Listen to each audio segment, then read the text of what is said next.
नमस्कार साथियों, दिलीवर लॉ में स्वागत है। कल मैं ट्रेवलिंग में था, क्लास नहीं ले पाया, क्षमा चाहता हूँ। और आज भी थोड़ा लेट हो गया क्लास लेने में। हालांकि मैंने कल क्लास रिकॉर्ड की थी, मॉर्निंग में, अर्ली मॉर्निंग ही क्लास रिकॉर्ड कर ली थी, बट वहाँ भी के फ्लोज वगैरह नहीं बताया था क्योंकि बहुत जल्दी में था और वो के फ्लोज वगैरह नहीं बता पाया था, इसलिए मैंने क्लास को कल अपलोड नहीं करवाया। मैंने कहा रोक दो, कोई बात नहीं, आज से कंटिन्यू मैं क्लास लूँगा। आई प्रॉमिस कि लगातार क्लास लूँ इस महीने और एविडेंस एक्ट को कंप्लीट करवाऊँ।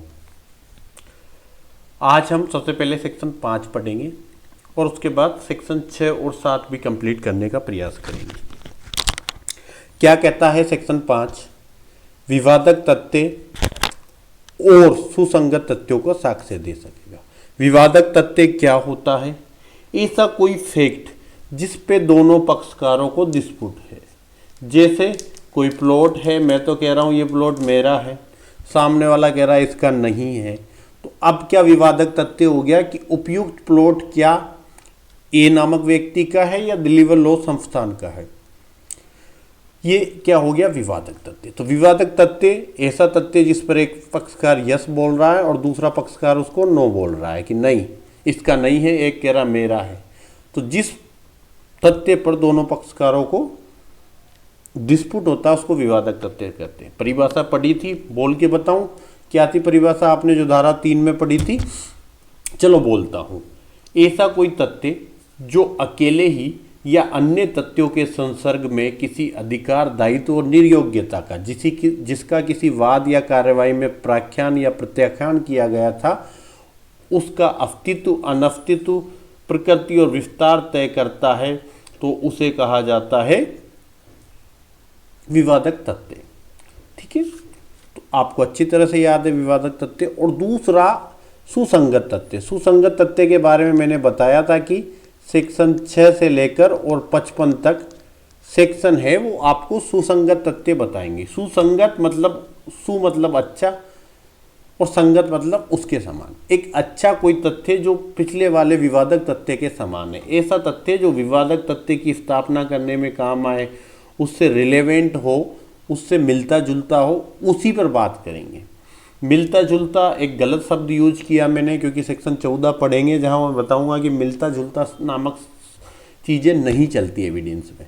तो सुसंगत तथ्य ऐसा तथ्य जो विवादक तथ्य से जुड़ा हुआ है और उसकी स्थापना करने में या उसके अनस्तित्व को साबित करने में काम आता है। एक बार मैं सुसंगत तथ्य की परिभाषा भी आपको बोल देता हूँ। एक तथ्य दूसरे का सुसंगत तब कहा जाता है जब इस अधिनियम के तथ्यों की सुसंगति के विषय में जो उपबंध किए हैं उनमें से किसी भी प्रकार से वे एक दूसरे से सुसंगत है। सेक्शन 6 से लेकर 55 तक आपको रिलेवेंसी ही पढ़ाएंगे कि कौन सा तथ्य विवादक तथ्य से सुसंगत होता है और क्यों होता है, उस पर भी चर्चा करेंगे। ठीक है, शुरू करें सेक्शन 5। तो किसी वाद या कार्यवाही में, या तो कोई वाद चल रहा है या प्रोसीडिंग चल रही है, चाहे क्रिमिनल प्रोसीडिंग हो, सिविल प्रोसीडिंग हो, तो कोई वाद या कार्यवाही में हर विवादक तथ्य का और ऐसे अन्य तथ्यों का जिन्हें तस्मिन पश्चात सुसंगत घोषित किया। कहाँ किया? हमने पहले ही एरो लगा दिया कि सेक्शन 6 से 55 तक। तो किसी वाद कार्यवाही में एक तो विवादक तथ्य का साक्ष्य दे सकेंगे और ऐसे अन्य तथ्यों का जो विवादक तथ्य से जुड़े हुए हैं उनसे उनको सुसंगत घोषित किया गया है, उनके अस्तित्व और अनस्तित्व का ही साक्ष्य दिया जा सकेगा, किसी अन्य का नहीं।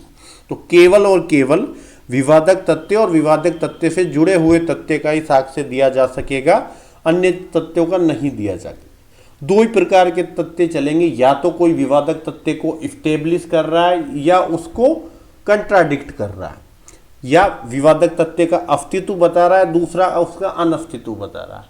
जैसे मैंने कहा, मेरे पे एक आरोप है कि मैं घटना के दिन मैंने जयपुर में एक मर्डर किया, मेंस की एग्जाम की डेट को मैंने जयपुर में एक मर्डर किया। अब मैं तो इस तथ्य को अनस्तित्व बताऊंगा कि मैंने कोई मर्डर नहीं किया क्योंकि मैं डिफेंस लूंगा।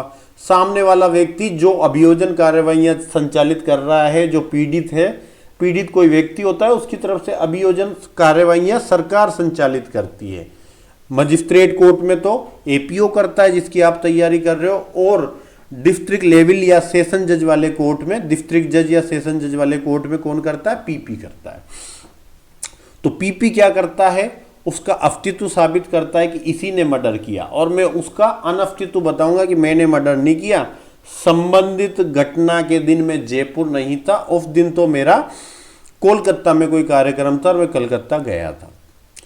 अब मैं इस तथ्य को साबित करूंगा कि मैं तो कलकत्ता था, इसके अस्तित्व का साक्ष्य दूंगा, और वो कहेंगे ये कलकत्ता नहीं था, जयपुर था, वो जयपुर के लिए। तो कोई विवादक तथ्य और उससे जुड़े हुए जितने भी तथ्य, अब मुझे कलकत्ता शामिल करने के लिए कोई भी, चाहे डॉक्यूमेंट्री एविडेंस दूं, चाहे किसी प्रकार का ओरल एविडेंस दूं, कैसे भी करूं, मैं सारे एविडेंसों से उसको साबित करूंगा।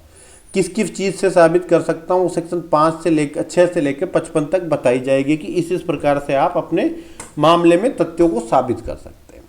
स्पष्टीकरण क्या कहता है? तो ये समझ के बाद कि किसी वाद और कार्रवाई में दो ही चीज का एविडेंस देंगे, एक विवादक तथ्य का, दूसरा सुसंगत तथ्य का। सुसंगत तथ्य वे होते हैं जो सेक्शन 6 से 55 तक बता रखे हैं, ठीक है। अन्य तथ्यों का साक्ष्य नहीं दिया जा सकता। यहाँ बांध दिया जज को कि आप अपनी कुर्सी पे बांध दिए हैं कि केवल सेक्शन 6 से 55 तक का ही साक्ष्य लेना, बाकी आपको और बताएंगे। एक सूचक प्रश्न पूछ सकते हो, एक प्रति परीक्षा के लिए कुछ प्रश्न होते हैं जिनको 146 में बताएंगे, सेक्शन 146 में वो अलाउ होते हैं, बाकी कुछ अलाउ नहीं होता, ठीक है। स्पष्टीकरण क्या कह रहा है कि यह धारा किसी ऐसे व्यक्ति को किसी तथ्य को साक्ष्य देने के लिए योग्य नहीं बनाएगी जिसके लिए सीपीसी में नियमों के अधीन सीपीसी से संबंधित किसी तत्समय प्रवृत्त विधि के उपबंध द्वारा यह साबित करने से निरहित कर दिया गया है। देखो, अगर सीपीसी में क्या होता है, कुछ रूल्स हैं, जब आप प्लीडिंग रूल्स पढ़ोगे वहां है कि जिस तथ्य के आधार पर आप वाद लेके आए हो और उस वाद में आपको प्राइमा फेसी कोई डॉक्यूमेंट पेश करना था तो आपको वाद पत्र के साथ ही वो पेश करना पड़ेगा। अगर नहीं किया, कोर्ट ने ऑर्डर किया आपको कि आप वो साक्ष्य पेश करें और फिर भी आप साक्ष्य पेश नहीं करते हैं तो बाद वाली स्टेज पे आप भले ही कितना कहो कि मैं साक्ष्य पेश करना चाहता हूं, कोर्ट उसको अलाउ नहीं करता। तो यह धारा किसी भी ऐसे व्यक्ति को किसी तथ्य के साक्ष्य देने के लिए कैपेबल नहीं बनाएगी जो सीपीसी से संबंधित किसी विधि के उपबंधों के अधीन उस डॉक्यूमेंट को कोर्ट में साबित करने से निर्हरित कर दिया गया है। इस स्पष्टीकरण से जुड़ा हुआ दृष्टांत है बी, इसको पढ़ो। एक वादकर्ता जो प्लेंट लेके आया, जिसको प्लेंट बोलते हैं, ठीक है। तो एक वाद लेके आया, वादकर्ता ने क्या किया, वह बंद पत्र जिसके आधार पर वो वाद लेकर आया था मामले की प्रथम सुनवाई पर अपने साथ नहीं लाता है और कोर्ट के कहने के बाद भी वो पेश करने पर तैयार नहीं होता है। ना तो साथ में लाता, कोर्ट ने कहा भैया जिस पर वाद लाए थे वो डॉक्यूमेंट पेश करो, कि वो तो नहीं करूंगा पेश, उसमें तो कोई और जानकारी भी है। तो आप जिसके आधार पर वाद लाए वो पेश नहीं किया या पेश करने से इनकार कर दिया, या कोर्ट ने कोई डॉक्यूमेंट मंगाया था, कोर्ट भी डॉक्यूमेंट मंगा सकता है। कहाँ मंगाता है? सीआरपीसी में। कोर्ट को अगर कोई डॉक्यूमेंट की जरूरत पड़ जाए तो सीआरपीसी में कहाँ मंगाता है और सीपीसी में कहाँ मंगाता है, कमेंट सेक्शन में बताना मुझे, ठीक है, कि कहाँ कोर्ट कोई डॉक्यूमेंट या किसी व्यक्ति को एविडेंस के रूप में। देखो, क्रिमिनल मामलों में डॉक्यूमेंट नहीं होता क्योंकि वहाँ घटना होती है, तो वहाँ कोर्ट विटनेस चलता है। किसी व्यक्ति को विटनेस के रूप में कोर्ट बुला सकता है। कोर्ट विटनेस का प्रोविजन 310 से लेकर 320 के बीच में है, कहीं पे ढूंढ लेना, ठीक है। 310 से लेकर 15 के बीच में ही है, जिसमें 313 315 तो हटेगी क्योंकि वो तो को एक्यूज की है, एक्यूज की है। बाकी आपको पता है, सारे सेक्शन अच्छी तरह से आप बता दोगे, ठीक है। सीपीसी में किस ऑर्डर के किस रूल में है वो भी आप जरूर बताएं मुझे, ठीक है। ऑर्डर 18 में पढ़ना, वहां मिलेगा आपको। तो एक व्यक्ति वह बंद पत्र जिस पर वो निर्भर करता था प्रथम सुनवाई में साथ नहीं लाता है, ना ही पेश करने को तैयार होता है, तो यह धारा उसको इस योग्य नहीं बनाती कि वह सीपीसी में विहित शर्तों के अनुकूल उस कार्रवाई के पश्चातवर्ती क्रम में उत्तरवर्ती का मतलब बाद वाली कार्रवाई में उस बंद पत्र को पेश कर सके या उसकी अंतर्वस्तु को साबित कर सके कि जहां आपको पहले बुलाया था डॉक्यूमेंट लेकर आओ, आप नहीं लाए, और लेटर स्टेज पर जब आपको लगा कि अब तो केस हार गया, हारने ही वाला हूं, तब आप खुद को बचाने के लिए वो डॉक्यूमेंट लाता है, कोर्ट अलाउ नहीं करता कि आपको जब कहा था तब तो आप लाए नहीं, अब आप अपनी मर्जी से लेकर आ गए क्योंकि आपकी केस हारने की स्थिति आ गई। अब आपको भले उस डॉक्यूमेंट में कुछ भी था, खुद को बचाने के लिए वो लेके आए, कोर्ट अलाउ नहीं करता।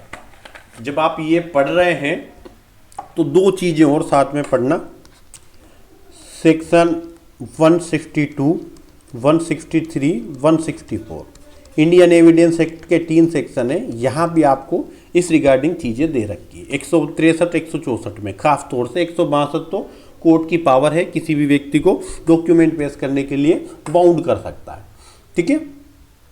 तो ये कोई बॉन्ड था जिसके आधार पर, जैसे मैं चेक बाउंस का केस लाऊं और मैं चेक पेश करने से इनकार कर दूं क्योंकि वो मैंने किसी फर्म के नाम से चेक दिया था और वो फर्म मैंने रजिस्टर नहीं करा रखी थी। अब मैं किस वजह से पेश नहीं कर रहा हूँ कि वो फर्म रजिस्टर नहीं है जिसके नाम पे मैंने चेक दिया, और मैं चेक बाउंस का केस लेके आ गया और मैं चेक पेश करने से इनकार कर रहा हूँ, पर मैं ये लाइबिलिटी शो कर देता हूँ कि मैंने इसको पैसे तो दिए हैं, आप देखो इसके अकाउंट में पैसे आए, ये इसके अकाउंट की ट्रांजेक्शन, पर वो चेक पेश नहीं करता जिसके आधार पे मैं वाद लाया। तो लेटर स्टेज पे मुझे वो चेक पेश करने नहीं दिया जाएगा, भले ही मैं केस हार रहा हूँ तो हार जाओ, कोई इशू नहीं है। अब विवादक तथ्य क्या हो सकता है, तो ख की मृत्यु कारित करने के आशय से लाठी मारकर उसकी हत्या करने के लिए क का विचारण हो रहा है। क नामक व्यक्ति का ट्रायल चल रहा है कि आपने ख की सिर में लाठी मारकर हत्या कारित कर दी और मृत्यु कारित करने का आपका आशय था, ऐसा हत्या करने के आशय से आपने, मतलब मर्डर करने के आशय से आपने लाठी मारी थी उस व्यक्ति को और आपने हत्या कारित कर दी। तो क्या क्या विवादक तथ्य हो सकता है, ये विवाह नहीं है। विवादक तथ्य किसी की शादी नहीं हुई होगी तो उस व्यक्ति ने जल्दी जल्दी में विवाह लिख दिया होगा, उसको विवाह की ज़्यादा चिंता होगी। 3 चीज़ें यहाँ विवादक तथ्य, क्या ए ने बी को लाठी से मारा, दूसरा क्या ए ने बी को मारा उससे उसकी मृत्यु कारित हुई थी, जिस लाठी से मारा क्या उसी के कारण मृत्यु कारित हुई, और तीसरा क्या ए का आशय बी की मृत्यु कारित करने का था। क्यों ये 3 विवादक बनाए आप, डायरेक्ट ये क्या ए ने बी को मारा ये भी बना सकते थे। देखो कहीं चीज़ें ऐसा होता है, लाठी से आप मार रहे हो ना, तो आप जब तक ताबड़तोड़ 50 वार नहीं करते आपका इंटेंशन शो नहीं होता कि आप मर्डर करने के लिए आए थे, क्योंकि लाठी से हम अगर किसी को मारने आ रहे हैं तो या तो हम मूर्ख हैं या फिर हमारे पास कोई संसाधन ही नहीं है। हम अंग्रेज, वहाँ जो पुराना ज़माना होता था उस काल के व्यक्ति हैं कि हमारे पास लाठी है मारने के लिए, ना तलवारें हैं ना कोई धातु का आविष्कार हुआ। तो लाठी से कोई मारने आया तो या तो हर्ट करने आया होगा या ग्रीवियस हर्ट, उपपत्ति या घोर उपपत्ति करने आया होगा। तो यह क्या ए ने बी को लाठी से मारा, या लाठी से मारना एक तय करेगा अपराध का नेचर। क्या ए ने बी को मारकर बी की मृत्यु कारित करने के आशय से ए ने बी को मारा। कई बार क्या होता है, हम किसी के पैरों में लाठी मारते हैं और वो व्यक्ति डर के, उसको लगता है कि सिर में देगा, वो डर के नीचे बैठ जाता है और हम पैर में लाठी मारते हैं, गलती से सिर में लग जाती है, उस कारण क्या होता है वो व्यक्ति मर जाता है। अब हमारा आशय क्या था कि इसका पैर तोड़ना ही हमारा आशय था, पर वो झुक गया, उसके सिर में लग गई और सिर फट गया, तो इसके कारण क्या हो गया, वो मर गया। अब ये हत्या तो हुई है हमारे को, पर इसमें हमारा इरादा नहीं था, हमारा पैर तोड़ने का इरादा था। अब सिर में वो बैठ गया, सिर में लग गई, मर गया, तो ये हमारी गैर इरादतन हत्या है, 304A में आएगा आईपीसी के अंतर्गत, ठीक है, क्योंकि हमारा इरादा नहीं था उसका हत्या करने का, गलती से हमारे हाथ से वो मर गया, हम तो पैर ही तोड़ने आए थे, डराने धमकाने आए थे। क्या बी की मृत्यु कारित करने का ए का इंटेंशन था, क्या वाक्य में वो इंटेंशन लेके आया था कि बी को मारना है। यह हो सकता है कि केवल 1-2 डंडे देंगे, बी डर जाएगा और अपना गांव में दबदबा हो जाएगा, इस आशय से आया था और गलती से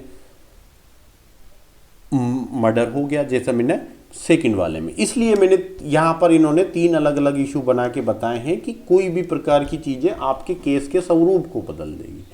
लाठी से मारा नहीं मारा, लाठी की जगह तलवार से मारा होता तो अटेम्प्ट टू मर्डर था, और वो व्यक्ति मर ही गया तो डायरेक्ट मर्डर हो गया, तलवार से था। लाठी से मार रहे हो तो लाठी एक धारदार हथियार नहीं होता और आमतौर पर लाठी से मर्डर नहीं किए जाते, इसलिए ये ग्रीवियस हर्ट के नेचर पे चला जाता अगर व्यक्ति मरता नहीं तो, और मर गया तो फिर कल्पेबल होमोसाइड होता, मर्डर नहीं होता। ठीक है, आईपीसी पढ़ेंगे जहां चर्चा करेंगे कि कैसे अपराध का नेचर बदलता है। आई थिंक सेक्शन 5 पूरी तरह से आपको समझ आ गया होगा कि केवल विवादक तथ्यों और सुसंगत तथ्य का ही साक्ष्य देना है। सेक्शन 6, ये एक सिद्धांत है, इस सिद्धांत को बोलते हैं, इंग्लिश विधि का सिद्धांत है रेफ जेफ्टे। रेफ जेफ्टे क्या होता है कि कोई ऐसा फैक्ट जो विवादक तथ्य से इतना जुड़ा हुआ है कि उसको विवादक तथ्य से अलग ही नहीं कर सकते, उसको कहा जाता है रेफ जेफ्टे। जैसे एक व्यक्ति का ट्रक से टक्कर मारते हैं, टक्कर मारते ही जो व्यक्ति को ट्रक टक्कर मारता है वो अरे मर गया बचाओ ऐसी कोई चिल्लाता है, चिल्लाते सामने कोई थड़ी पे बैठ के, थड़ी जानते हो जहाँ चाय पीते हैं, ठीक है, तो वहाँ कोई चाय पी रहा था, वो व्यक्ति अपनी चाय रख के फटाफट उसको बचाने आया, उसने कहा देखो रोंग साइड से ट्रक आ रहा था और मुझे टक्कर मार गया और इसकी नंबर प्लेट भी नहीं थी आगे की। उसके ये फैक्ट है ना, इसको आप घटना से अलग नहीं कर सकते, क्योंकि घटना घटते ही 15-20 सेकंड में वो चाय वाला व्यक्ति आ गया और 15-20 सेकंड 1 मिनट के अंदर ही उसने वो बात उसको बता दी कि भैया ये हुआ, और ये घटना का ही एक पार्ट माना जाता है। इसलिए रेफ जेफ्ट को वो कहा जाता है जब घटना घट रही हो या घटना के घटने के आसपास ही कोई चीजें हो रही हो, वो कहलाती है रेफ जेफ्ट। जैसे एक घर में एक हिंसा हो रही है जिसको घरेलू हिंसा, डोमेस्टिक वायलेंस कह रहे हैं, और पत्नी कह रही है कि तुम रोज रोज ये जो शराब पीने की आदत है या मेरे पिताजी से दहेज जो मांग कर रहे हो, इससे मैं परेशान होकर कोई दिन मर जाऊंगी, सुसाइड कर लूंगी और ये बच्चे हैं ये अनाथ हो जाएंगे, ऐसा कोई स्टेटमेंट महिला ने दिया जब उसके ऊपर क्या हो रहा था, घरेलू हिंसा हो रही थी और आसपास के बाहर के लोग उसको सुन रहे थे। तो इसको घटना से अलग नहीं कर सकते। पता लगा कि 10 मिनट बाद वो महिला मर गई, तो ये घटना हालांकि 10 मिनट बाद मरी है तो फिर आप इसको सेक्शन 8 में ले जाओगे, पूर्ववर्ती और पश्चातवर्ती आचरण में, ठीक है। बट अगर एज एट एज वही चीजें घटना वहीं घट जाती है, जैसे एक केस था कि फोन पे ना एक महिला को एक आदमी मारता रहता है और महिला दूसरे कमरे में जाके कुंडी लगा के और फोन करती है पुलिस को कि फटाफट आ जाओ नहीं तो ये व्यक्ति मेरे को मार देगा, और इतने में उसका पति गेट खटखटा रहा होता, पुलिस वो सारी चीजें सुन रही होती है कि पति गेट खटखटा रहा है और महिला को हेल्प चाहिए, और पुलिस आती है, इतने वो महिला मरी हुई पाई जाती है। पता लगता है हस्बैंड ने खिड़की में से गोली मार दी और महिला हो गई पूरी, कुंडी नहीं खोल रही थी, गोली मार दी, उसको तो मारना ही था, कहीं ना कहीं ऐसी कोई घटना घटित होनी थी। तो ये फोन करना, पुलिस का आना और घटना घटना सबको एक ही पार्ट में गिना जाता है, एक ही ट्रांजेक्शन के पार्ट होते हैं। ये सिद्धांत है रेफ जेफ्टे। पहले सिद्धांत पढ़ेंगे फिर केसों पे चर्चा करेंगे। रेफ जेफ्टे बहुत बड़ा सिद्धांत है, बहुत इंपॉर्टेंट सिद्धांत है, VVV लगा लेना, वेरी वेरी वेरी इंपॉर्टेंट, ठीक है। एक ही समव्यवहार, समव्यवहार मतलब ट्रांजेक्शन, एक ही ट्रांजेक्शन के पार्ट होने वाले तथ्यों की सुसंगति। ऐसे तथ्य जो एक ही ट्रांजेक्शन के पार्ट हैं,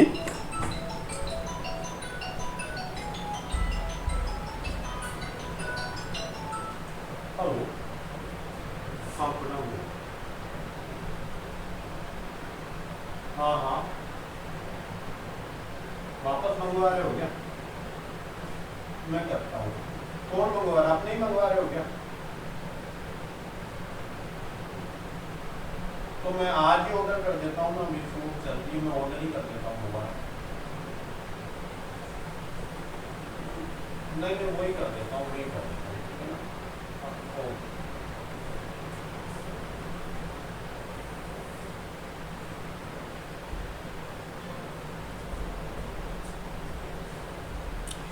सॉरी कॉल आ गया था घर से। ओके, तो वे तथ्य जो विवादक तथ्य नहीं होते हुए भी किसी विवादक तथ्य से, किससे, किसी विवादक तथ्य से इस प्रकार संसक्त है, संसक्त का मतलब जुड़े हुए, कोई तथ्य विवादक तथ्य तो नहीं है, पर वो विवादक तथ्य से इस प्रकार जुड़े हुए हैं कि वे एक ही समव्यवहार के भाग हैं। समव्यवहार को इंग्लिश में बोलते हैं ट्रांजेक्शन, तो एक ही ट्रांजेक्शन के पार्ट हैं, तो उसको बोला जाता है रेवचेफ्ते। और वो तथ्य सुसंगत होते हैं, चाहे उसी समय उसी स्थान पर घटे या विभिन्न समय विभिन्न स्थान पर घटे। जैसे बांग्लादेश हिंसा की बात करते हैं, जो अभी 2-4 दिन पहले बांग्लादेश के राष्ट्रपति भवन पे हमला हुआ, शेख हसीना को बांग्लादेश छोड़कर आर्मी ने भारत भेजा। वहाँ क्या हो रहा है कि पूरा देश विद्रोह कर रहा है, जनता विद्रोह कर रही है। ऐसा ही कोई घटना होती है, एक प्रॉपर, मान लो इंडिया में भी कोई विद्रोह कर रहा है जनता, या एक प्रॉपर कम्युनिटी करती है। जैसे आप देख लो कि आंदोलन देख लो विभिन्न प्रकार के, जाट आंदोलन चले तो हरियाणा में जाटों ने किया, राजस्थान में गुर्जर आंदोलन चला, गुर्जरों ने किया, अभी सैनी प्रजापत मूल ओबीसी के नाम से ये लोग आंदोलन कर रहे थे। इस पूरे आंदोलन की घटना में कहीं पे पटरियाँ उखाड़ी जाती है, कहीं पे सरकारी संपत्तियां जलाई जाती है, थाने पे पथराव किया जाता है, जेलें तोड़ दी जाती है। तो ये सब राज्य के विरुद्ध अपराध हैं। और यहाँ भले ही आपने केवल इनमें से एक ही अपराध किया कि आपने क्या किया, केवल पटरियां उखाड़ी, आपने थाने नहीं जलाए, आपने किसी जेल के ऊपर हमला बोल के कैदियों को फरार नहीं करवाया वहाँ से, बट आपके खिलाफ, भारत सरकार के खिलाफ युद्ध करने का अपराध का आरोप लगाया जाएगा। और सभी चीज़ों का, वो सारी घटनाएं सबके लिए आप लाइबल होंगे। जैसा आप एक प्रिजम्पशन पढ़ोगे आगे इसी में एविडेंस में, कि आप किसी प्रॉपर उपद्रव वाले क्षेत्र में उपस्थित हो, तो ये उपधारणा की जाती है कि आपने उस उपद्रव में भाग लिया होगा, क्योंकि उपद्रव एक भीड़ के द्वारा किया जाता है। और भीड़ में आप अगर भीड़ का हिस्सा हो, तो भले ही आप घटना में शामिल थे या नहीं थे, अगर आप घटना स्थल पर मिलते हो तो आपने भी अपराध किया है। अब आप भी चले गए कि चलो देख के आते हैं, कि जैसे राष्ट्रपति भवन, शेख हसीना के राष्ट्रपति भवन में अंदर गए कि चलो अपन भी देख के आते हैं उपद्रवियों के साथ क्या क्या लूटते हैं, क्या क्या राष्ट्रपति भवन के अंदर फैसिलिटी होती है, और पुलिस ने आपको वहाँ से गिरफ्तार किया। इसका मतलब आप ही उसी ट्रांजेक्शन के पार्ट थे, ठीक है। तो वे चाहे घटनाएं सभी एक ही समय पर एक ही स्थान पर घटित हुई या अलग समय अलग स्थान पर घटित हुई है, ये माना जाएगा कि वो सारे एक ही ट्रांजेक्शन के पार्ट थे। अब हम यूँ थोड़ी कहेंगे कि बांग्लादेश में राष्ट्रपति भवन में घुसे वो अलग व्यक्ति थे, और जो थाने जला रहे थे वो अलग व्यक्ति थे, जो आतंकवादियों को फरार कर रहे थे वो अलग व्यक्ति थे। सभी व्यक्ति वही थे जो उपद्रवी थे और जिन्होंने बांग्लादेश में विधि द्वारा स्थापित सरकार के विरुद्ध विद्रोह किया था। हालांकि सरकार भी विधि द्वारा स्थापित नहीं थी, उन्होंने भी चुनाव में बड़ा घोटाला करके तीसरी बार वो सत्ता में बैठे थे। तो कहीं ना कहीं दोनों तरफ से डिस्प्यूट मैटर था, हमारे वो चर्चा का विषय नहीं है, पर ये एक ही समय और एक ही स्थान वाली बातों को बता रहा था मैं। दृष्टांत पढ़ते हैं, ये बात समझ में आ गई, आई थिंक क्लियर होनी चाहिए। मैं बोल देता हूँ दोबारा कि वे तथ्य जो विवादक न होते हुए भी विवादक तथ्य से इस प्रकार जुड़े हुए हैं कि वे एक ही समव्यवहार के भाग हैं, चाहे उसी समय उसी स्थान पर घटित हुए हों या अलग समय अलग स्थान पर घटित हुए। एक और चीज़ मैं यहाँ चर्चा करूँगा, सबसे खासियत क्या है कि आगे जितने भी आप सेक्शन पढ़ोगे तो जगह जगह विवादक तथ्य, सुसंगत तथ्य दोनों आएगा। जितने भी सेक्शन पढ़ोगे आगे, जहाँ जहाँ रिलेवेंसी बताएगा वहाँ विवादक तथ्य की भी रिलेवेंसी बताएगा और सुसंगत तथ्य की भी रिलेवेंसी बताएगा। केवल धारा 6 ही ऐसी है जो विवादक तथ्य की बात करती है, तो केवल एकमात्र ये धारा है जो विवादक तथ्य की ही बात करती है। बाकी सब जगह आप 7, 8, 9, 10, 11, 12 सब जगह कहेंगे वे तथ्य जो विवादक तथ्य और सुसंगत तथ्य की स्थापना करते हैं, ठीक है। यहाँ केवल विवादक तथ्य की बात की है सेक्शन 6 के अंदर। आई थिंक क्लियर है। अब इसके दृष्टांत पढ़ते हैं। दृष्टांत क्या क्या है?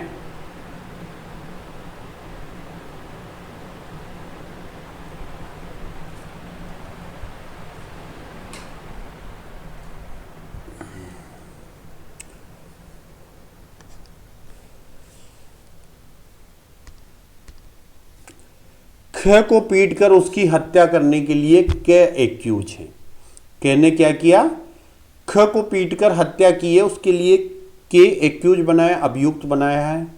क और ख, क या ख या उनके आसपास खड़े लोगों ने जो कुछ भी पिटाई के समय या उसके अल्पकाल पूर्व या पश्चात कहा या किया वे उसी संव्यवहार के भाग हैं, वह सुसंगत तथ्य हैं। जैसे मैं घटना के समय पत्थर लेके या हाथ में तलवार लेके खड़ा था कि तेने मेरे पिताजी का जो अपमान किया था 10 साल पहले, आज मैं उसका बदला लेकर ही छोड़ूंगा, यह कह के मैंने तलवार मार दी उसके पेट में।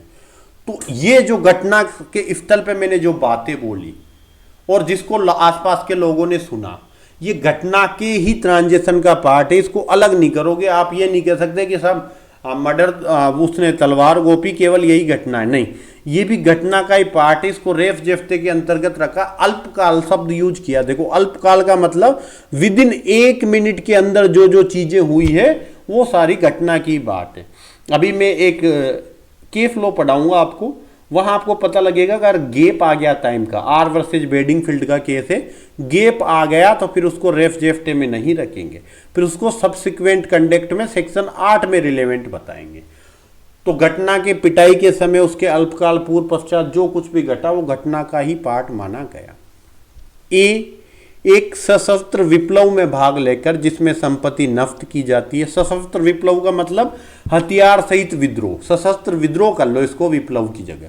इसमें भाग लेता है ए नामक व्यक्ति, इसमें संपत्तियां भी नष्ट की जाती है, फौज पर आक्रमण भी करते हैं, जेलें भी तोड़ी जाती है। और अपराध क्या है? भारत सरकार के विरुद्ध युद्ध करने का अपराध है। कहाँ है? कोई आईपीसी पढ़ रहा हो तो चैप्टर आप पढ़ोगे,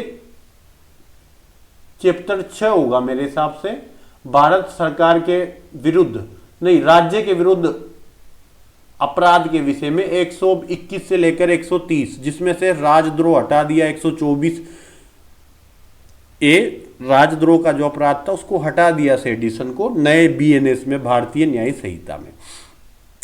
तो अगर ए क्या है? अभियुक्त है किसके लिए? कि भारत सरकार के विरुद्ध युद्ध किया है जिसमें संपत्ति लूटी गई, फौज पर आक्रमण किया गया, जेलें तोड़ी गई। अब चाहे ए ने सभी संव्यवहार में भाग लिया हो या नहीं लिया हो, सभी जगह वो उपस्थित रहा हो नहीं रहा हो, वो भारत सरकार के विरुद्ध युद्ध करने का दोषी है। और वो सारी घटना है, जैसे सुबह यहां पर ये हुआ, संपत्ति लूटी, दिन में फौज पे आक्रमण हुआ, शहर के किसी दूसरे हिस्से में, तीसरे हिस्से में किसी ने जेल तोड़ी। तो अब ये तीनों घटनाओं को एक ही घटना में माना जाएगा कि ये पूरी भीड़ के द्वारा भारत सरकार के विरुद्ध विद्रोह किया जा रहा था और भीड़ का हर व्यक्ति जो हिस्सा था सब पर चार्ज लगाया जाएगा भारत सरकार के विरुद्ध युद्ध करने का। एक पत्र में जो एक पत्र व्यवहार का भाग है उसमें अंतर्विष्ट कोई अपमान लेख के लिए बी प्रवाद लाता है। बहुत सारे ए और बी के बीच में पत्र भेजे गए आपस में, और उसमें से एक किसी पत्र में अपमान लेख था। उन पत्रों में कहीं ना कहीं एक दूसरे के लिए, ए ने बी के लिए अपमानजनक कुछ बातें की होगी, इसलिए ए बी पर लाया वाद। तो जिस विषय में अपमान लेख उद्भूत होता है, डिफामेशन 499 आईपीसी में है ना, अपमान लेख कोई समझ नहीं पा रहा हो इंग्लिश मीडियम वाला, तो जिस सब्जेक्ट पर डिफामेशन उद्भूत होता है, उद्भूत का मतलब जन्म लेता है, जहां से मानहानि का अपराध जन्म लेता है, उसके संबंध रखने वाले पक्षकारों के बीच में जितनी भी चिट्ठियां एक दूसरे को भेजी गई वह पत्र संव्यवहार का ही भाग है, चाहे उनमें अपमान लेख हो या ना हो। जैसे मैंने किसी का डिफामेशन किया, अब हमारे बीच में व्हाट्सएप पे बात कर रही थी, पुराने समय चिट्ठियां, आज के टाइम का व्हाट्सएप, दोनों सेम ही होता है, ठीक है। आप इंडियन एविडेंस एक्ट का सेक्शन 88 और 88A देखोगे, वहां इनके बारे में प्रिजम्पशन कर रखी है, ठीक है। तो मैंने किसी को व्हाट्सएप भेजा, फिर मैंने कहा यार तू लगता मूर्ख है, थोड़ी देर बाद मैंने और कोई बात बोल दी, फिर मैं उसके पिताजी पे आ गया, फिर दादाजी पे आ गया। अब उसने खुद तक तो बातें एडजस्ट कर ली कि नहीं यार मैं तो हूं ही थोड़ा सा, पर पिताजी और दादाजी पे जाके वो गर्म हो गया, उसने केफ कर दिया। तो अब हमारे बीच में जितने भी, केवल वो नहीं कि मैंने दादाजी को कहा, जितना भी पत्र एक दूसरे को भेजा गया, मतलब व्हाट्सएप मैसेज भेजे गए, वो एक ही ट्रांजिशन के पार्ट माने जाएंगे और सेक्शन 6 के अंतर्गत रिलेवेंसी शो करने के लिए उसको पेश किया जा सकता है कि देखो अब मैं वो तो कहेगा कि देखो इस पत्र में इसने मेरे पिताजी के लिए बोला, और मैं सारे वो बताऊंगा व्हाट्सएप मैसेज कि मैंने ये क्यों बोला, क्या कारण था जब मैंने ये बोला, ताकि मेरा डिफामेशन का मामला हट जाए। ऐसा होता ना, कई बार हम किसी बात को सद्भाविक रूप से बोलते हैं और कई चीज़ें नेगेटिव हो जाती है। जैसा पिछले 1 महीने से हो रहा था, मैं देख रहा था कई चीज़ों को लेकर बेवजह, मैं तो सद्भाविक रूप से कर रहा था, बेवजह छोटी छोटी चीज़ों को इशू बनाया गया। कभी फुर्सत में बात करेंगे उस मैटर पर। अभी हमारा ये दृष्टांत क्लियर होता है। प्रश्न ये है कि क्या बी को आदित्य अमुक माल क को परिदत किया, बी से एक माल क्या ए को भेजा गया था क्या? अब वह माल बी ने भेजा तो कहीं मध्यवर्ती लोगों को परिदत करते हुए भेजा, तो हर एक परिधान सुसंगत है। जैसे मैं ए नामक व्यक्ति जयपुर हूं और मुझे भेजना है बी नामक व्यक्ति को जो बाड़मेर में है, बाड़मेर पाकिस्तान बॉर्डर पे, उसको कुछ भेजना है बाड़मेर, ठीक है। क्या भेजनी? किताबें। अब मैंने डायरेक्ट बाड़मेर के लिए मुझे कोई ट्रेन नहीं मिली जयपुर से, तो मैंने यहाँ लोको पायलट को कहा कि जोधपुर में मेरा कोई बंदा आएगा, वो उतार लेगा। तो मैंने सी नामक व्यक्ति को फ़ोन किया कि यार वहाँ इस ट्रेन के लोको पायलट से बुक ले लेना और इस बुक को बाड़मेर पहुँचाना। सी नामक व्यक्ति ने ली, यहाँ से बाय बस में ड्राइवर को पकड़ा दी कि इसको बाड़मेर दे देना, और बाड़मेर बी को फ़ोन कर दिया कि आप ले लो। तो ये जो बीच वाले, मैंने इसको परिधान किया, इसने उसको परिधान किया, तो ए ने बी को जो परिधान किया उसके बीच में जितने भी मध्यवर्ती परिधान चले, डिलीवर, एक दूसरे को डिलीवर करते हैं, परिधान करते हैं। तो मैंने अब बुक किसको डिलीवर करी? सी को करी, और सी को कहा कि बी को पहुंचा देना। तो ये सब एक ही घटना के भाग है कि मैंने इसको दी, इसने इसको दी, ये एक ही ट्रांजेक्शन के पार्ट है। तो वह चीज़ें जो एक ही ट्रांजेक्शन के पार्ट होती है क्या कहलाती है? रेफ जेफ्ट है। केस फ्लो पढ़ लेते हैं, फिर इंग्लिश का पढ़ेंगे इसका, ठीक है। केस फ्लोज लिखना। पहला केस फ्लोज है R versus Foster, R versus Foster, ठीक है। इसमें क्या कि ट्रक ने टक्कर मारकर, एक ट्रक एक व्यक्ति को टक्कर मार के भाग गया, और जो घायल व्यक्ति या पीड़ित व्यक्ति था वो चिल्लाया। चिल्लाते पास में बेटा कोई व्यक्ति आया, उसको उसने पूरी घटना बताई, तो इसको सेक्शन 6 के अंतर्गत रिलेवेंट माना। तो लिख लो, ट्रक के टक्कर से घायल व्यक्ति का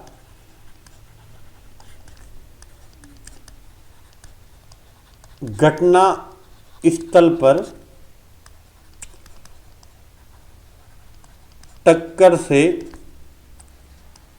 अल्प समय बाद, अल्प कर लेना इसको, अल्प समय बाद घटना की जानकारी देना। तो घटना स्थल पे किसी को जानकारी दी घटना घटते ही कि वो रोंग साइड से आ रहा था और मुझे टक्कर मार के चले गए।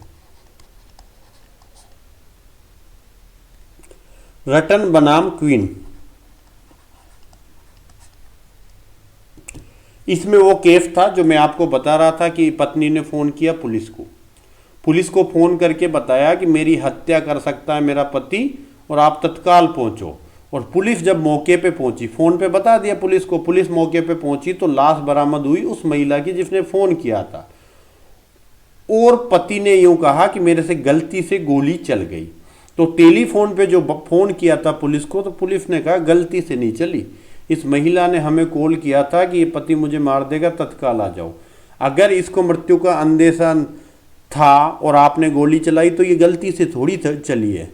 गलती से तो तब होती है कि जब आपके हाथ से चल गई, तो इसको मृत्यु का अंदेशा नहीं होता, ये हमें फोन नहीं करती। तो रटम बनाम क्वीन का मामला क्या था? फोन पर पुलिस को सूचना देना, लिख लोगे आप, फोन पर पुलिस को सूचना देना, लाश बरामद होना। तो वो जो फोन किया ना उसको रेस जेफ्टे का ही पार्ट माना। इंग्लिश में देखो रेफ जेफ्टे को ऐसे लिखते हैं, REFGAEFTAE, रेफ जेफ्टे है ना। और रटन बनाम क्वीन के अलावा RM मलकानी, बहुत फेमस केस है ये फोन पर, RM मलकानी, मालकानी मलकानी दोनों प्रकार से ही लिख सकते हो, मलकानी वर्सेज महाराष्ट्र राज्य का केस। किसी ने घटना का ब्यौरा बताया कि मेरे साथ ये घटा, घटना स्थल पे आत्महत्या घटना घटते ही उसको ब्यौरा बताया, और आजकल का कोई जागरूक व्यक्ति था, उसने वो फोन में रिकॉर्ड कर लिया पूरा के पूरा ब्यौरा। जैसे मेरे साथ घटना घटी और घटना घटते मैं बता रहा हूँ वो व्यक्ति ऐसा है ऐसा, इसने मेरे साथ यूं किया, आते गोली मारी, ये करा वो करा। तो किसी ने मोबाइल में वो ऑडियो रिकॉर्ड कर लिया।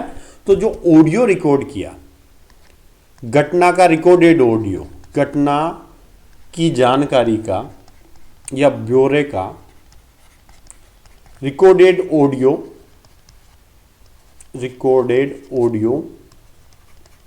धारा 6 में सुसंगत माना गया कि वो घटना घटते ही जैसे आप उसको बताते हो वही चीजें हैं।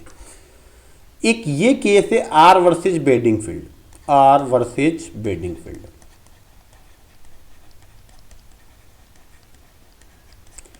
इसमें क्या मामला था कि एक व्यक्ति है, एक महिला है, उसका बेडिंगफील्ड नामक व्यक्ति के द्वारा गला काटा जाता है, और लड़की गला काटते वक्त तो नहीं चिल्लाती, गला काटने के बाद वो बाहर आती है और चिल्लाती है कि देखो बेडिंगफील्ड मेरा गला काट रहा है, मुझे मार रहा है।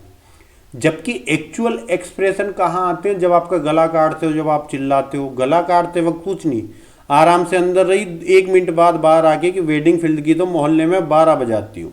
भले बेडिंगफील्ड ने ब्लेड ही लगाई थी, गला ढंग से नहीं काटा था, और बाहर आकर चिल्लाई कि देखो बेडिंगफील्ड मेरा गला काट रहा है, मुझे मार देगा। तो इसको कहा कि ये घटना के समय के एक्सप्रेशन नहीं है, ये घटना के बाद आप मकान से बाहर आके रोड पे आके चिल्ला रहे हो वो एक्सप्रेशन है। तो ये घटना का पार्ट नहीं है, इसको धारा 6 में सुसंगत नहीं माना, क्योंकि ये घटना घटते वक्त का पार्ट नहीं है। अगर उसका गला काटते वक्त ही वो चिल्लाती कि बेडिंगफील्ड मेरे को काट रहा है, बचाओ बचाओ, ऐसा कोई चीजें होती तो उसको धारा 6 के अंदर सुसंगत मानते। तो इसको धारा 6 में रिलेवेंट नहीं माना गया आर वर्सेज बेडिंगफील्ड के मामले में। इसको सबसिक्वेंट कंडक्ट धारा 8 में पश्चातवर्ती आचरण के रूप में सुसंगत माना। पश्चातवर्ती आचरण में लिख लोगे, बेडिंगफील्ड ने गला काटा, लड़की बाहर आई, बाहर आके आराम से फिर चिल्लाई कि देखो बेडिंगफील्ड मुझे मार रहा है, कितना बुरा आदमी है ये ओरिजिनल एक्सप्रेशन नहीं होते। घटना के समय हम ओरिजिनल एक्सप्रेशन क्या होते हैं? बचाओ, ये मार देगा मुझे। वो घटना पे जब आपका गला काट रहा है तभी चिल्लाते हैं। अब गला तो मेरे पे ब्लेड लगा दी, फिर मैंने 2 मिनट बाद सोचा कि यार अच्छा मौका है बेडिंगफील्ड को बदनाम करने का, चलते हैं बाहर। तो आप घटना घटते वक्त क्यों नहीं चिल्लाए? अगर घटना घटते वक्त ही आप चिल्लाते कि बेडिंगफील्ड मुझे मार देगा, सेक्शन 6 में रिलेवेंट होता। बाद में आप रोड पे आके चिल्ला रहे हो, ये पश्चातवर्ती आचरण है, सबसिक्वेंट कंडक्ट सेक्शन 8 में रिलेवेंट होगा। तो इसको सेक्शन 6 नहीं माना, लिख लेना। और केस आर वर्सेज क्रिफ्टाउ, आर वर्सेज क्रिफ्टाउ है ना, लिख लेना क्रिफ्टाउ, जैसा भी आपको लगे। क्रिफ्टो भी बोलते हैं, इसलिए मैंने इंग्लिश लिखा है इसका। इसमें क्या है? लड़के के ऊपर हुआ अशिष्ट हमला। अशिष्ट हमला समझते हो? आईपीसी का सेक्शन 377, नवतेज सिंह जौहर वाला।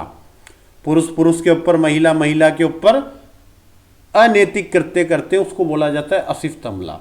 तो एक लड़के के साथ किसी व्यक्ति ने किया अशिष्ट कार्य, अशिष्ट हमला, 377 पढ़ लोगे, समझ गए ना? रेप, लड़के का द्वारा लड़के का रेप, ये होता है 377। तो लड़के पे हुआ अशिष्ट हमला, लड़के ने तब तो कुछ नहीं बताया, 1 महीने बाद वो घटना के बारे में अपने माता पिता को बताता है। तो इसको धारा 6 के अंतर्गत सुसंगत माना कि आज आपके साथ घटना हुई, आप घटना घटने के बाद जैसे घर आते हो माता पिता को हाथों हाथ बता देते हो, तो ये तो रेप जेफ्टे में सुसंगत है। पर आपने 1 महीने तक बताया नहीं, उसके बाद आप बता रहे हो, तो ये रेप जेफ्टे के अंतर्गत सुसंगत नहीं माना गया। इंडिया के केस भी है कुछ, लिख लो, नाम ही लिख लेना बस। रतन सिंह वर्सेज हिमाचल प्रदेश, वर्सेज हिमाचल प्रदेश 1997 का लीडिंग केस है इंडिया में। ये सब 1950 से पहले के केस हैं, तभी ये आर क्वीन ये उस समय के केस होते हैं, ठीक है, पुराने समय के। सांवल राम वर्सेज बिहार राज्य, सांवल राम वर्सेज बिहार राज्य। 1974 का केस है। एक केस यहाँ लिख देता हूँ, राधे श्याम वर्सेज राज्य का, राधे श्याम वर्सेज राज्य, सॉरी यूपी राज्य, 1993 का केस है। तो धारा 6 में कोई भी कथन रेप जेफ्टे के अंतर्गत तभी आएगा जब वह घटना घटते वक्त व्यक्ति के मुंह से भावनात्मक रूप से निकला हो। बाद में अगर कोई कहानी बता रहा है तो वो धारा 6 के अंतर्गत रिलेवेंट नहीं। घटना घटते वक्त ही हमने फीलिंग के रूप में वो बातें कही हो तब वो धारा 6 के अंतर्गत आएगा।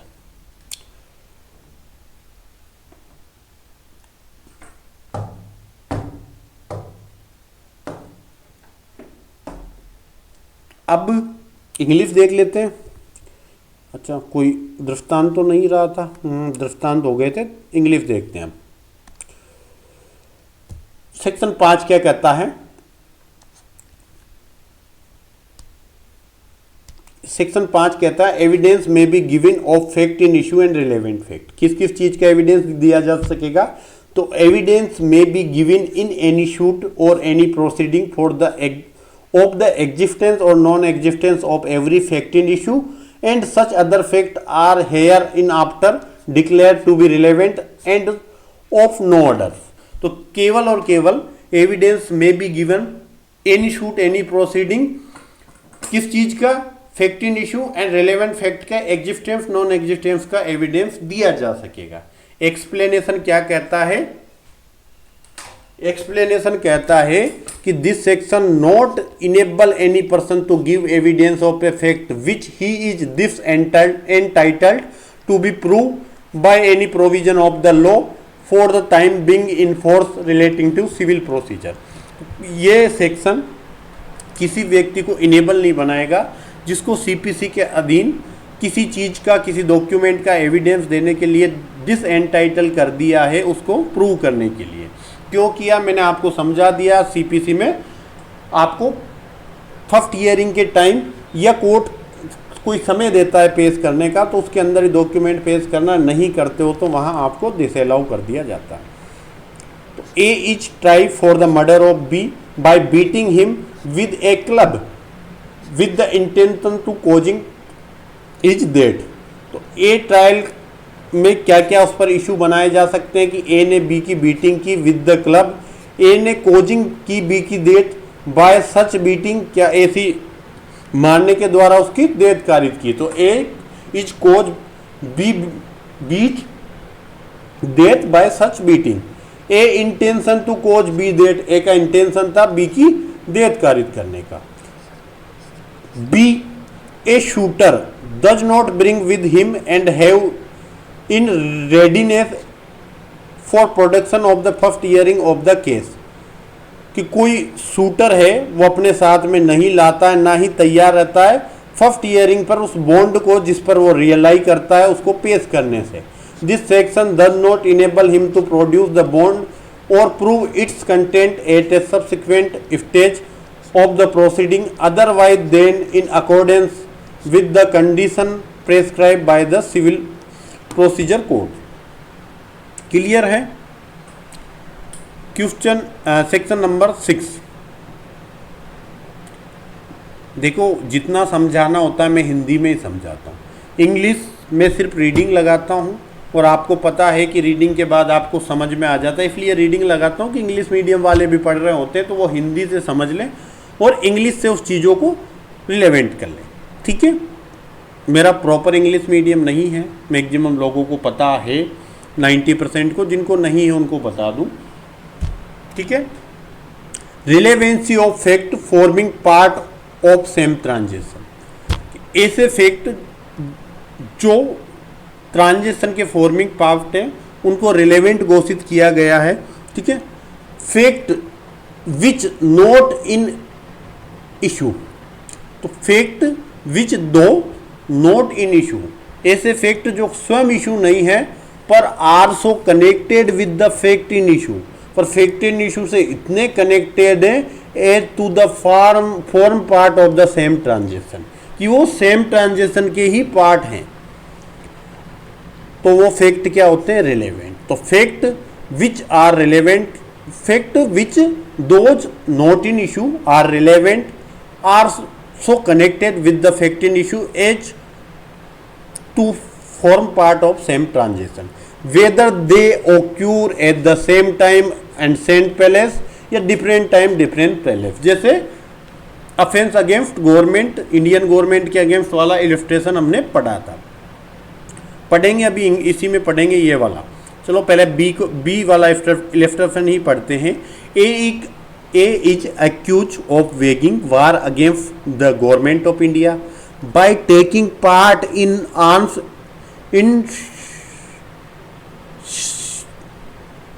Insurrection in which property is destroy. तो A accuse A waging war against to government of India के लिए by taking part is arms insurrection in which property is destroy, troops are attacked, gaols are broken open. ये jail कर लो भाई, goals होते होंगे गाउल्स, GAOL गाउल्स हो गया, तो gaols are broke open. The occur of these fact is relevant as forming part of the general transaction though A may not have been present at all of them. A all of them offence में present नहीं रहा हो, फिर भी general transaction के रूप में Indian government के अगेंस्ट वेगिंग वार के लिए आप ए क्यू, जो भले ही सभी प्रकार की ट्रांजेक्शन में आपने पार्ट नहीं लिया हो।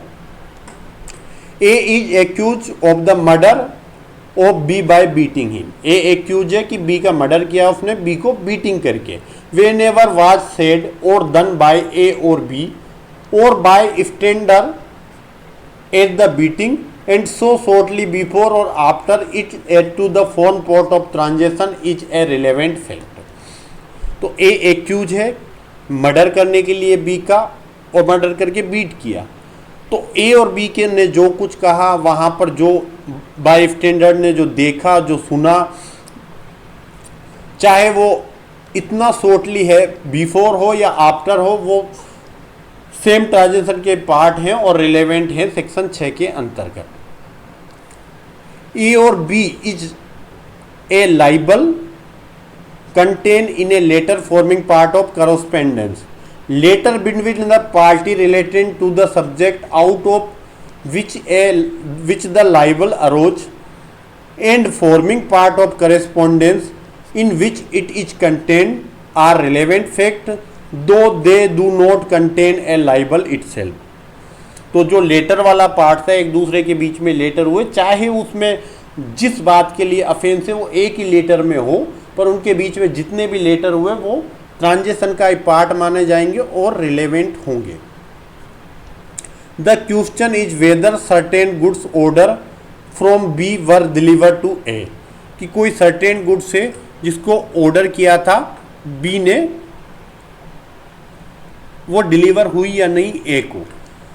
तो the goods were deliver to several intermediate person successively, each delivery is a relevant fact. A ने बी को दी, बी ने सी को दी, सी ने डी को पकड़ाई, तो ये जो ट्रांजेक्शन हुई ना, बीच में डिलीवरी हुई इंटरमीडिएट पर्सन के द्वारा, ये सब एक ही ट्रांजेक्शन का पार्ट माना जाएंगे और रिलेवेंट होगा। ठीक है, तो सेक्शन 6 पे जो केस लॉज थे मैंने बता दिए हिंदी में, इंग्लिश में भी आप ट्रांसलेट कर लोगे। जिनके पास नहीं है कोई भी सुविधा, तो आप एक परीक्षा मंथन की केस लॉ की किताब आती है, हिंदी में भी आती है, इंग्लिश में भी आती है। लेटेस्ट वर्जन मंगा लेना, 150-200 की आती है, हिंदी एंड इंग्लिश दोनों में आती है अलग अलग। तो आप मंगा लो, सभी सब्जेक्ट के केस लॉज एक साथ मिल जाएंगे आपको। फिर भी मैं लिखा दूंगा, जिनको नहीं मंगानी वो मेरे लिखाए हुए से चला लोगे। बहुत केस है, कोई दिक्कत नहीं, लिखा देंगे। फिर भी कोई चाहता है मैं एडवांस चलूँ, सारे सेक्शन केस लॉज पहले ही याद कर लूँ, तो वो मंगा सकता है। ठीक है, थैंक यू सो मच, आज के लिए इतना ही।